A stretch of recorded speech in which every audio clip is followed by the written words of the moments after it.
Hello दोस्तों।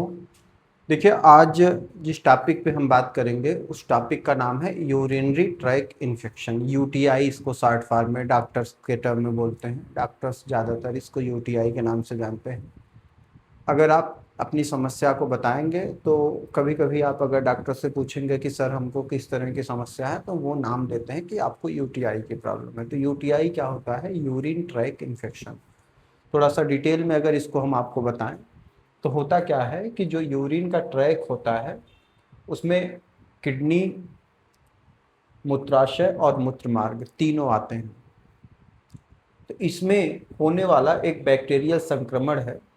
यह पुरुषों की अपेक्षा महिलाओं में ज़्यादा देखने को मिलता है और यह संक्रमण बैक्टीरिया के कारण होने की वजह से यह समय के साथ बढ़ता भी है। समस्या धीरे धीरे आगे चल करके बढ़ती जाती है। अगर बात करें इसके लक्षण की, तो लक्षण में ये देखने को मिलता है कि यूरिन पास करते समय दर्द होना, तेज जलन होना, बार बार यूरिन पास करने की इच्छा होना, और जब भी आप बार बार वॉशरूम जाते हैं यूरिन पास करने के लिए तो यूरिन पर्याप्त मात्रा में न हो पाना, थोड़ा होना। जो यूरिन का कलर है वो धुंधला कलर होना, कभी कभी गहरा पीला होना, इस तरह के सिम्टम देखने को मिलते हैं। और कुछ केसेज में पेट के निचले हिस्से में दर्द देखने को मिलता है। बात करें अगर इसके पीछे के कारण की, तो कारण में कम पानी पीना एक सबसे बड़ा कारण बनता है। कुछ लोग आदत होता है कि वो पानी का जो पीने का सिस्टम है उनका, वो आधे गिलास में ही उनका पानी पीना, हाथ धोना सब हो जाता है। तो ऐसा बिल्कुल ना करें। पानी पीना बहुत आवश्यक है। अगर पानी कम पिएंगे तो यूरिन ट्रैक इन्फेक्शन होना बिल्कुल समझ लीजिए कि आप उसको निमंत्रण दे रहे हैं। और होता क्या है, जब पानी कम पीता है आदमी तो जो बैक्टीरिया होते हैं वह प्रेशर, यूरिन का प्रेशर न बन पाने के कारण वो बैक्टीरिया अंदर ही रह जाते हैं, वो निकल नहीं पाते हैं समय के साथ। तो ऐसे केस में ये बैक्टीरियल इन्फेक्शन हो जाता है। कुछ ऑफिस वगैरह में काम करने वाले लोग ज़्यादातर देखने को मिलता है कि टॉयलेट ऑफिस में एक है, कई वहाँ पे स्टाफ ज़्यादा है, तो ज़्यादातर मामले में देखा जाता है कि लोग सोचते हैं कि अभी कोई वहाँ पे होगा, थोड़ी देर बाद चले जाएंगे, या कुछ काम कर रहे हैं उसको लगता है कि इसको ख़त्म करके फिर जाएंगे।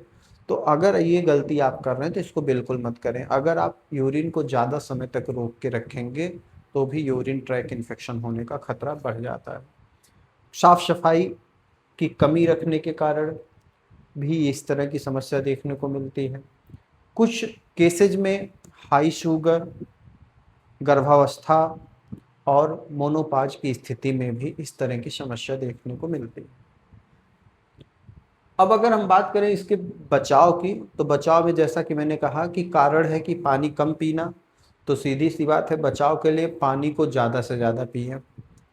तो अगर पानी कम पीना रीजन है इस यूटीआई का, तो पानी अगर आप बढ़ा देंगे तो ऑटोमेटिकली सही हो जाएगा, आपको डॉक्टर के पास जाने की ज़रूरत नहीं पड़ेगी। और अगर हम बात करें कि पानी कितना पीना है, तो दिन भर में आप कम से कम 3 से 4 लीटर पानी पिएं। इससे यूरिन का फ्लो बढ़ जाएगा और बैक्टीरिया बाहर चली जाएंगी और यूरिन ट्रैक का जो इन्फेक्शन है वो धीरे धीरे ख़त्म हो जाएगा। सफाई का विशेष ध्यान दें। हमेशा पब्लिक टॉयलेट को अगर आप यूज करते हैं तो थोड़ा सा ध्यान दें कि वो अगर ज़्यादा गंदा है तो उसको यूज ना करें, और घर के टॉयलेट को साफ़ सुथरा रखने की कोशिश करें।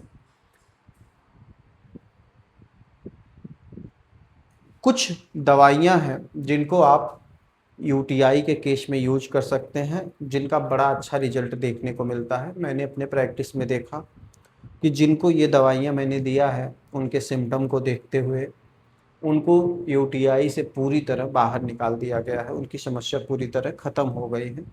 तो जब भी मैं होम्योपैथिक मेडिसिन की बात आप लोगों से करता हूँ तो बार बार ये समझाने का प्रयास करता हूँ कि होम्योपैथिक मेडिसिन तभी आपके लिए कारगर है जब सिम्टम दवा से मैच करेगा। सिम्टम मैच नहीं करेगा तो दवा पीना और ना पीना दोनों एक बराबर है। तो होम्योपैथिक मेडिसिन में जो सबसे पहली मेडिसिन यूज किया जाता है इस केस में वो होती है कैंथेरिस। कैंथेरिस का जो सिम्टम होता है वो क्या होता है कि जब पेशाब करते समय बहुत तेज दर्द हो, जलन हो और बूद बूद करके पेशाब आता हो, ऐसे केस में कैंथेरिस लेना बहुत ही लाभकारी सिद्ध होता है। आप सिम्टम को अगर थोड़ा ध्यान देंगे तो ये सिम्टम ज़्यादातर मामले में देखने को मिलेगा। तो कैंथेरिस को कैसे लेना है? कैंथेरिस का शुरुआती 200 पावर लेना है, 3 बूंद सुबह, 3 बूंद दोपहर, 3 बूंद शाम, लगातार 15 दिन तक। जब रिलीफ समझ में आने लगे तो इस दवा को अगले 15 दिन सुबह शाम कर दें। उसके बाद इस दवा को अगले 1 महीने तक सिर्फ सुबह लें। सिम्टम पूरी तरह से जब रिड्यूस हो जाए, ऐसा लगे कि अब पूरा आराम है, तो इसको संडे संडे करके लगातार 2 महीने तक लीजिए। पूरी तरह से आपकी समस्या खत्म हो जाएगी। दूसरी जो मेडिसिन इसमें हम प्रीफर करते हैं वो है नक्स ओमिका।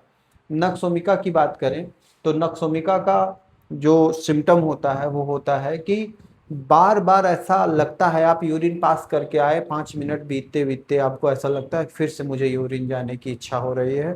तो अगर बार बार आपको यूरिन जाने की इच्छा हो रही है और हर बार जब आप यूरिन पास करने जा रहे हैं तो यूरिन बहुत थोड़ा सा पास हो रहा है, तो ऐसे केस में आपको नक्स ओमिका लेनी चाहिए। नक्स ओमिका की शुरुआती पोटेंसी 30 लेना है।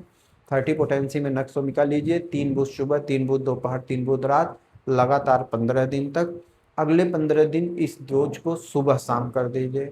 अगर आपका सिम्टम 1 महीने जाते जाते आधा से ज़्यादा सही हो गया है तो डोज को सुबह कर दें, सिर्फ 1 मीटिंग, लगातार अगले महीने तक। या तो अगर आपको लगता है कि नहीं अभी सिम्टम हमारा काफ़ी है, हमें 30% ही राहत मिला है, 25% ही राहत मिला है, तो आप इस 3 बूंद सुबह शाम के डोज को बनाए रखें। जैसे जैसे सिम्टम रिड्यूस होने जाए आप दवा को कम करते चले जाइए और धीरे धीरे करके इस दवा को आप बंद कर सकते हैं। अगली जो दवाई और लास्ट दवा मैं सजेस्ट करता हूँ वो है सार्सापेरिला। सार्सापेरिला दवा का क्या सिम्टम होता है कि जब यूरिन पास कर रहे हैं तो लास्ट टाइम पे यूरिन का जो ख़त्म होते समय बूंद बूंद करके यूरिन पास हो रहा हो और जलन और दर्द महसूस हो रहा हो, शुरुआत में नहीं लास्ट में, तो ऐसे केस में सार्सापेरिला दवा बहुत ही बेहतर साबित होती है।